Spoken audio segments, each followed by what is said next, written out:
ज्यावेळी हा आराखडा प्रसिद्ध झाला त्याच्यानंतर समन्वयाची एक बैठक झाली. त्या बैठकीला टाउन प्लॅनिंगचे ऑफिसर होते, नंतर CO होते, नंतर आर्किटेक्ट मंडळी होती आणि त्या बैठकीमध्ये समन्वयाची भूमिका बऱ्याच लोकांनी घेतली होती.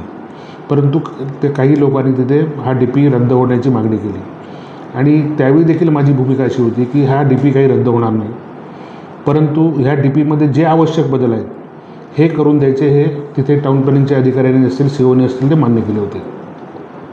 परंतु काल काही मंडळी नितेश राणे साहेबांना जाऊन भेटली, पण नितेश राणे साहेब जे आहेत हे 3 वेळा आमदार राहिलेले आहेत, आता महाराष्ट्र शासनामध्ये प्रमुख 2 खात्याचे मंत्री आहेत. तर त्यांनीसुद्धा जो निर्णय घेतला आहे तो योग्य निर्णय आहे. तर मला असं वाटतं की ते सुद्धा माझ्या मताप्रमाणेच असतील की जे लोकांना आवश्यक बदल करून पाहिजे ते बदल करून दिल्यानंतर लोकांना स्थगितीची मागणी करायची गरजच नाही.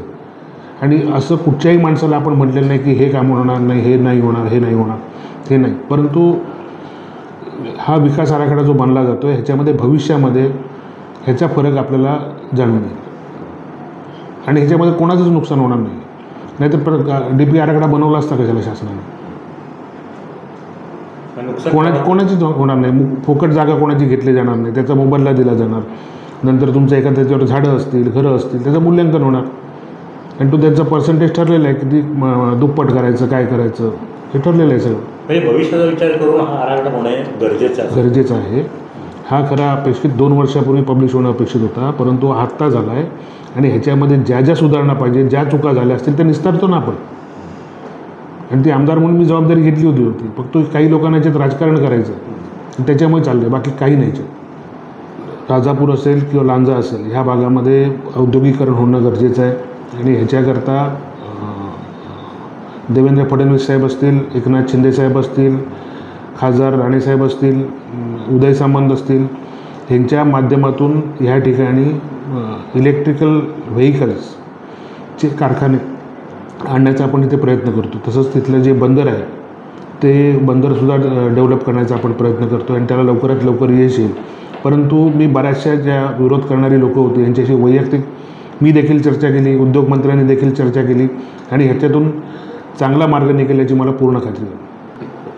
औद्योगिकरण झाल्याशिवाय इथल्या लोकांमध्ये सुबत्ता येणार नाही आणि हे होण्याकरता म्हणजे प्रत्येकाची आर्थिक परिस्थिती सुधारण्याकरता कुठंतरी कामधंदा मिळाला पाहिजे, नोकरी मिळाली पाहिजे. तर त्या अनुषंगाने ह्या भागामध्ये जे डिफेन्सचे 2 प्रोजेक्ट येतात, मोठे प्रोजेक्ट आहेत ते, तसंच सेमीकंडक्टरचा देखील एक प्रोजेक्ट येतो आहे, आणखी इलेक्ट्रिकल व्हेकल बनवण्याचा एक तिथे छोटा प्रोजेक्ट येतो आहे, आणखी सोलार पॅनल प्लस तुमचे ड्रोन हे पूर्णपणे प्रदूषणविरहित हे आहेत. आणि ह्यासाठी लागणारी जी मुलं असतील किंवा जी ह्या ठिकाणी रोजगार असेल यांना कौशल्य विकासचे कोर्स देऊन त्याच लोकांना, स्थानिक लोकांनाच प्राधान्य दिलं जाणार आहे. त्याच्यामुळे हे कारखाने झालेच पाहिजे. मी पहिलं जे टार्गेट ठेवलं होतं हे पाण्याचं ठेवलं होतं, कारण माता भगिनी आहे ज्यांच्या डोक्यावरचा हंडा उतरवला गेला पाहिजे. दुसरं होतं ते शाळा, आरोग्य, तिसरं शाळा, चौथं लाईट आणि 5चं औद्योगिकरण. ही माझी 5 टार्गेट होती. रस्ते, दळणवळणाची साधनं ही होत राहतील, परंतु ही 5 होती. तसंच पर्यटन असेल किंवा अन्य ही कामं आपण सोबत करत आहोत आणि तीच कामं चालू देखील होती. माननीय मुख्यमंत्री तसंच एकनाथ शिंदेसाहेब आणखी अर्थमंत्री अजितदादांनी कबूल केले की काहीतरी लांजा राजापूर करता स्पेशल देऊ, कारण ह्या भागामध्ये गेल्या 2.5 वर्षामध्ये 3.5 वर्षामध्ये काही कामं झालेली नाहीत.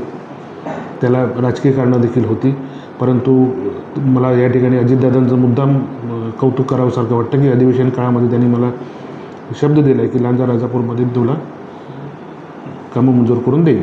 एकेकाळी तुमचे सहकारी आणि आता म्हणजे त्यावेळेच्या प्रतिस्पर्धीने आताचे तुमचे सहकारी राजन साळवी यांच्यावरती लातूर आणि धाराशिवच्या समन्वयाची जबाबदारी दिली आहे, काय वाटतं? ते शिवसेनेचे सिनियर नेते आहेत, त्यांना अनुभव देखील चांगला आहे. ते 3 वेळा आमदार म्हणून राहिलेले आहेत, त्यांची संघटन कौशल्य देखील चांगलं आहे. त्याच्यामुळे येणाऱ्या ज्या त्या भागातल्या मराठवाड्यातल्या ज्या पंचायत समिती असतील, जिल्हा परिषदा असतील, नगरपालिका असतील, ह्याची समन्वयक म्हणून त्यांना जी जबाबदारी दिली ती अतिशय योग्य पद्धतीने ते पार पडतात. लांजा राजापूर आगामी नगर जे स्थानिक स्वराज्य संस्थेमध्ये काय चित्र असेल कार्यालय?